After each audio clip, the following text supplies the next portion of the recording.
Muchas gracias, Ramiro. Y antes que nada, buenas tardes a todas y a todos. Es un gusto estar aquí con Juan Carlos, por supuesto, con Saúl. Muchas gracias, Marta, presidenta. Alejandro se nos fue y colegas que están aquí presentes. Joaquín, qué gusto verte por acá.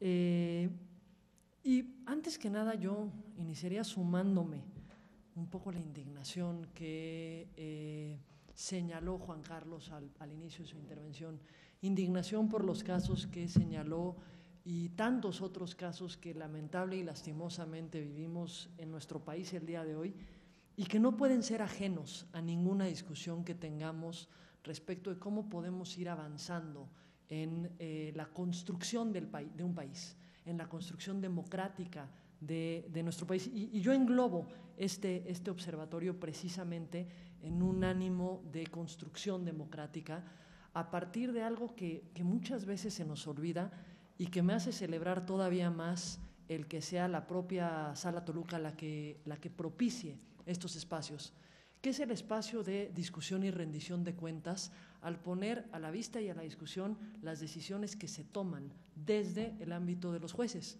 En ocasiones eso llega a darse en otras autoridades, que tampoco es tan común, pero específicamente en el ámbito judicial pareciera que el ámbito judicial está vedado para cualquier discusión ajena. Los académicos porque no le preguntan a nadie, pero si le preguntan no habrá ningún espacio de diálogo y discusión, y creo que se tiene que reconocer un espacio en el que se ponen las sentencias para decir, a ver, dialoguémoslas, critiquémoslas, discutámoslas, ¿por qué se tomó una decisión? ¿Por qué se pudo haber tomado una decisión distinta? ¿Qué implicaciones tienen? Y en este marco, pues agradezco mucho la invitación también aquí a la Universidad Autónoma del Estado de México y a la Facultad de Ciencias Políticas y Sociales. Y yo analicé las sentencias, no las conocía todas, reconozco que la que tenía muy clara, bueno, había dos que tenía bastante claras. La primera era la de Zaguayo, y esa tenía que ver, pues, porque tuvimos que organizar la elección, entonces medio que nos tuvimos que enterar qué había pasado en Zaguayo. Y la segunda fue la que hace referencia Saúl, la de Zapotlán, y porque además perdí la votación en el Consejo, entonces tenía más claro porque la Sala Toluca me dio la razón, entonces sí fueron de las sentencias que tenía muy claramente ubicadas. Las otras dos, francamente, las vine a conocer a partir del análisis que hice para poder estar con ustedes el día de hoy. Y me centraría en un primer momento en las dos sentencias de las que hicieron ya referencia Juan Carlos y Saúl, y opto por esas dos precisamente porque una va a tener coincidencia conmigo y una va a tener desacuerdo conmigo. Entonces, me parece que es válido poner los dos puntos de vista. Empiezo por la de Tarímbaro.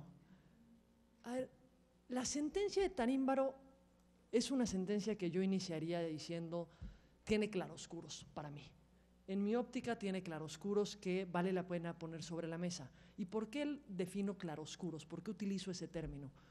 Porque me parece que nos lleva a ciertas reflexiones que no están en la sentencia, porque no fueron parte necesariamente de la sentencia o porque se desestima el entrar a la sentencia a analizar ciertas cosas, pero también tenemos partes que sí están en la sentencia y que, si bien no coincido con el resultado del análisis, me parece que lo que es valioso es el atrevimiento de hacer el análisis.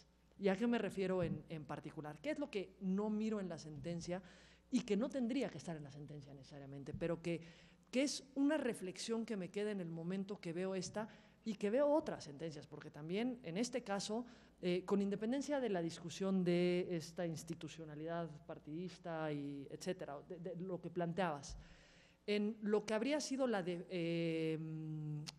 determinancia en el resultado de la elección por el hecho de que un partido de nueva creación haya participado en candidatura común con otro partido político en la primera elección, no fue este el único caso que se tuvo.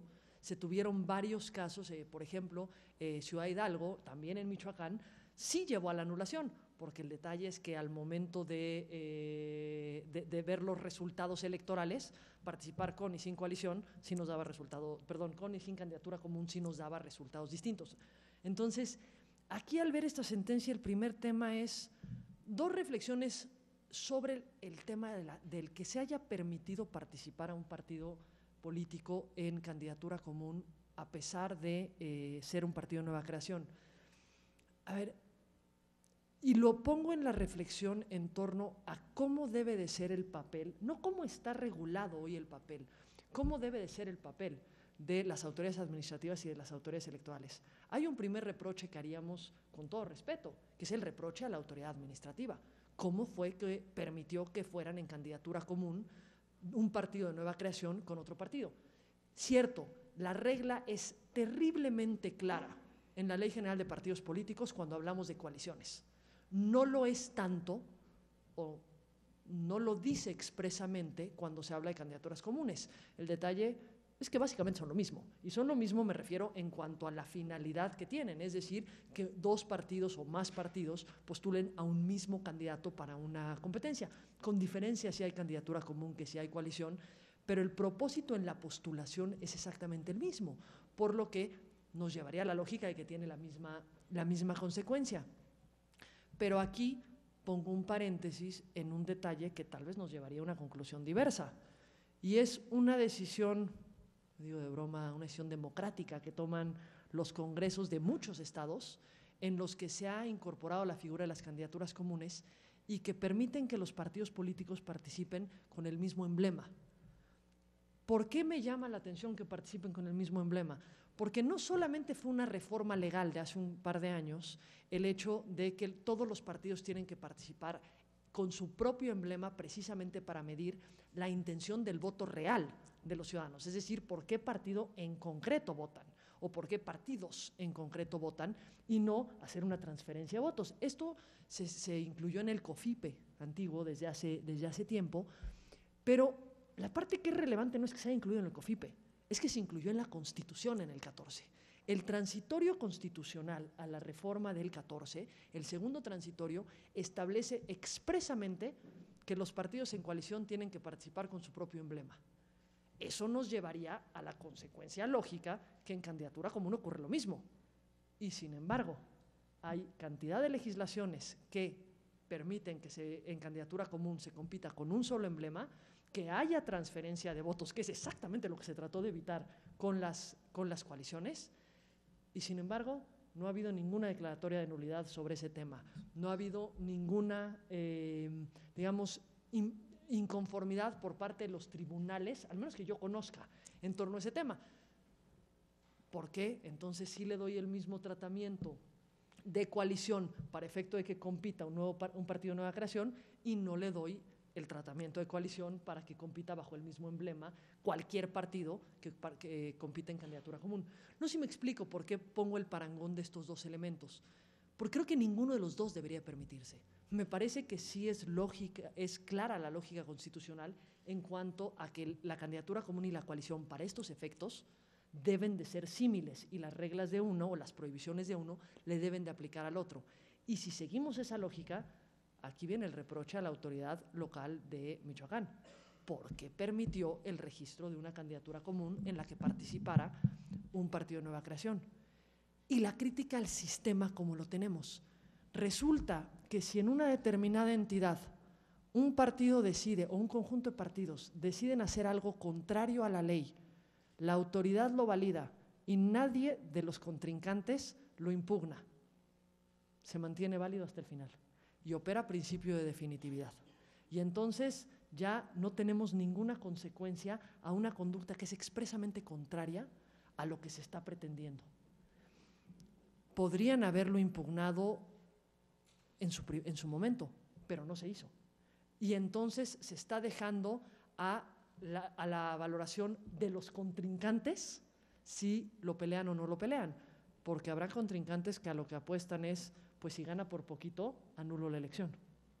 Y entonces lo mejor es que no se la peleo en un primer momento, no invalido la candidatura común de origen, que es lo que debió de haber ocurrido, sino que me espero hasta que se lleve la jornada electoral gane por poquito y podamos tener el efecto, no de Tanímbaro, pero podamos tener el efecto de Ciudad Hidalgo, en el que sí me cambia el resultado de la elección, si quito los votos de candidatura común que corresponderían al Partido Nueva Creación, y con eso, al que afecto no es o tal vez la preocupación mayor mía no es que afecte al candidato que se postuló, el candidato también conocía las reglas y también tendría que haberse sujetado a las reglas.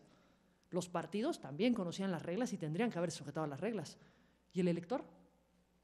Los electores, ¿por qué tendrían que saber que la opción que la autoridad le está permitiendo que aparezca en la boleta es una opción que está compitiendo al margen de la ley? Y como el elector no lo sabe, si los electores deciden que votan por ese determinado candidato o esa determinada candidata, pues resulta que al final su decisión no se va a preservar. Porque con independencia de si tacharon el emblema del Partido Nueva Creación o si tacharon el emblema del otro partido político o de los otros partidos políticos, los electores claramente optaron por un candidato que se le dijo es un candidato válido. Porque asumiríamos que si no fuera un candidato válido, la autoridad no hubiera permitido que apareciera en la boleta.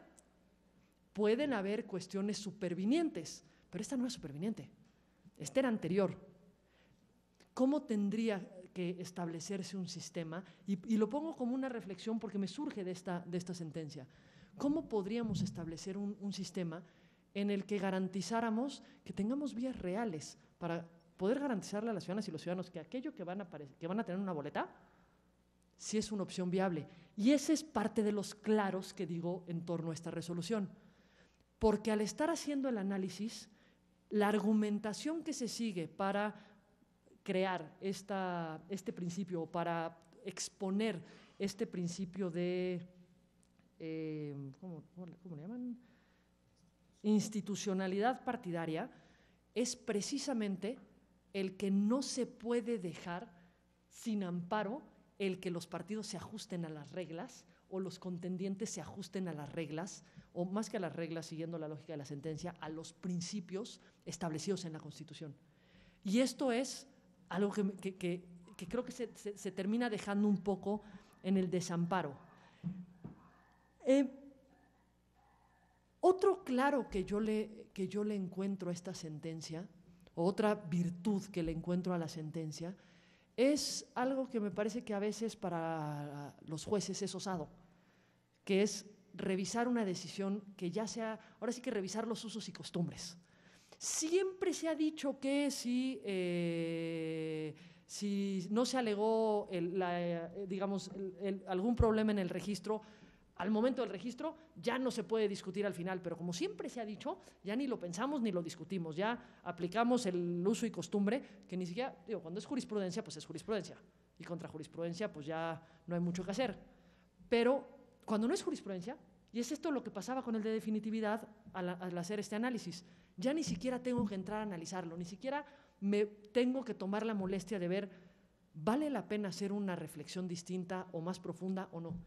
Y me parece que la parte que es muy valiosa es el decir, a ver, espérame, de la última elección a esta hubo una reforma intermedia. Esa reforma me dio principios distintos o elementos distintos o herramientas distintas para que me lleven a otra valoración. Creo que eso es la parte que no debe de perderse de vista de esta sentencia, ese atrevimiento a hacer ese análisis. Ya, sobre el análisis, ahí tengo mis diferencias. Sobre el principio, la existencia de este principio de identidad partidaria en la Constitución, yo no le daría la misma interpretación ni siquiera a los artículos relacionados con la reelección. No me parece que lo que motivó el que la reelección se redactara como se redactó fue un principio de identidad partidista. Y me parece que de pronto, y al menos esta es mi percepción de la sentencia, es que en ocasiones va más hacia lo que quisiéramos que fueran los partidos que a lo que la ley regula que son los partidos o lo que la Constitución regula que son los partidos. La Constitución da mucha libertad a los partidos a no necesariamente actuar como los postulados del 41 nos harían suponer que significaría la actuación de un ente de interés público, y dan una apertura a una amplia, digamos, autodeterminación de los propios partidos a fijar sus propias reglas. Si en un mundo del deber ser eso debiera ser o no, tengo mis dudas. Me parece que hay cantidad de reglas que se tendrían que establecer para generar mejores condiciones de funcionamiento partidista. Sin embargo, tengo la impresión que en ocasiones la sentencia construye a partir de esa visión de lo que esperaríamos que fuera, no porque nada más lo quisiéramos como un acto volitivo, también porque hay otros derechos que están en juego. Hay derechos que tienen que ver con el derecho del que vota, no solamente del que es votado, también el derecho del comilitante, como bien lo señalabas, o el coafiliado a un partido político. Pero yo tengo mis dudas, o digamos, no advierto que ese principio sí esté claramente establecido, aunque no sea explícitamente, aunque sea implícitamente, no lo advierto en el texto constitucional. Pero sí quería mencionar esta sentencia porque sí genera para mí esta especie de clarososcuros de grandes virtudes, aunque no comparta la conclusión a la que se arriba después del análisis. Ahora bien, en la sentencia de Zapotlán, pues ya es muy fácil saber que yo comparto por completo el análisis que hizo la Sala Toluca, considerando que esta me tocó votarla en el Consejo General, ¿verdad? Y en el Consejo General, pues yo coincidí con el sentido de la sentencia de la Sala Toluca. Y haría algún par de reflexiones en torno a esto, más que nada por lo que dijo Saúl. Me brincó una parte, porque primero empezaste diciendo, Saúl, que los topes garantizan la equidad. Bueno, coincido que debieran garantizar la equidad, pero híjole, de pronto uno mira y en estas decisiones democráticas de los congresos locales, y esa medición de la equidad con los topes es algo que en ocasiones podría ser de dudosa comprensión. Pongo un par de ejemplos. Supuestamente el tope es el máximo que se puede gastar y entonces es la medida de equidad con la que todos se tienen que conducir en una elección y a la que todos podrían llegar. Pongo el caso de Sonora. En Sonora su ley dice que el tope de gastos de campaña de gobernador o gobernadora es de 93 millones. Solo para que tengamos un referente, en la elección presidencial del 2012, el tope presidencial fue de 330 millones. O sea, una tercera parte de la República entera es lo que tienen como tope en el estado de Sonora. Que si lo vemos en la de diputados y los multiplicamos por el número de distritos, en diputados tuvimos 1.2 millones más o menos, y tienen ellos 7 distritos federales. 1.2 millones por 7 distritos nos darían 8.4 millones. Y sin embargo su tope es de 93 millones. ¿Qué termina siendo? Un absurdo. Es un tope inalcanzable. Entonces, al ser un tope inalcanzable, porque incluso si vemos los financiamientos de los partidos, no llegan al tope. No hay condición real de llegar al tope. Entonces, lo que hago es una ficción. Abro un espacio, una simulación, y hay topes que nos juegan hacia los dos lados. Tanto al tope exageradamente alto, como al tope absurdamente bajo. Un tope de pronto, por chiquita que sea la elección, de 8,000 pesos. Digo, puede ser chiquitita la elección, pero si dividimos 30 días, que es lo mínimo que puede durar una elección, estos 8,000 pesos, bueno, es que no alcanza para tener a 3 voluntarios a los que se les pague el salario mínimo para que empiecen a repartir volantes y no se nos ocurre sacar las fotocopias, porque si sacan fotocopias, ahí ya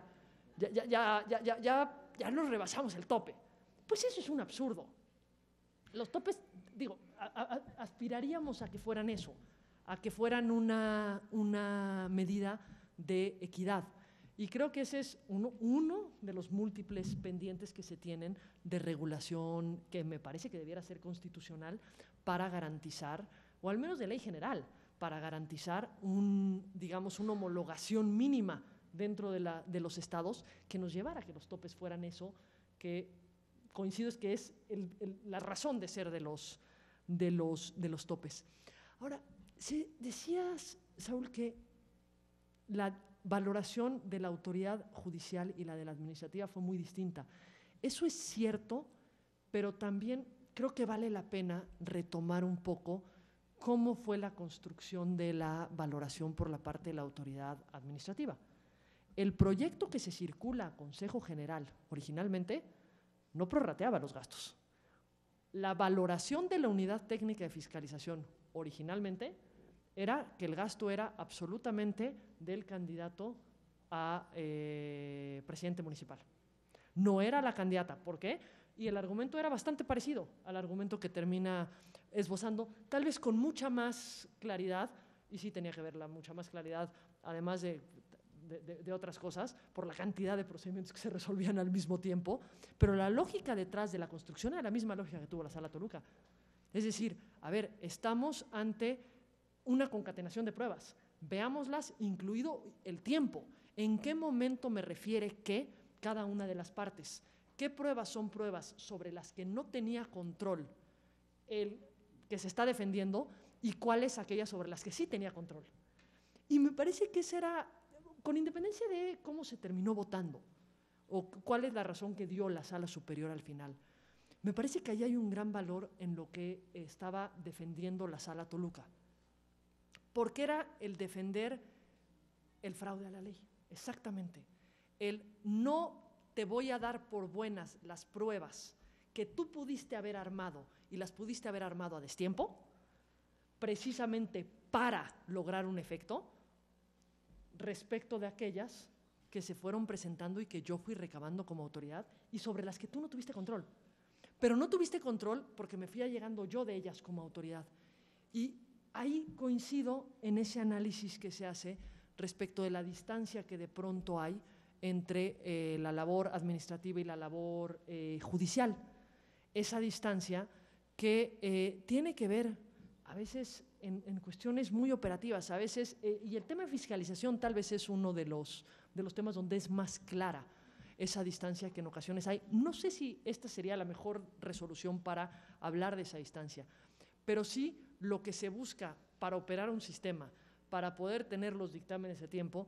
Yo estoy absolutamente de acuerdo y comparto el que todas las decisiones tienen que estar fundadas y motivadas. Nada más que cuando se tienen que hacer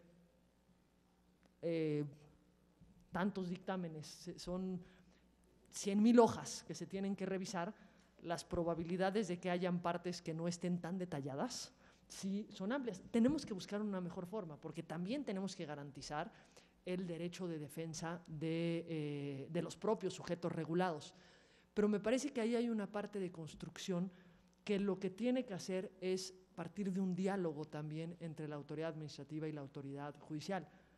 Yo sí, digamos, yo sí sostengo que la autoridad administrativa puede inaplicar una ley. Vi algunas caras de los magistrados cuando lo decías que decían, no, por supuesto que no, esa es una función que solo tenemos los jueces.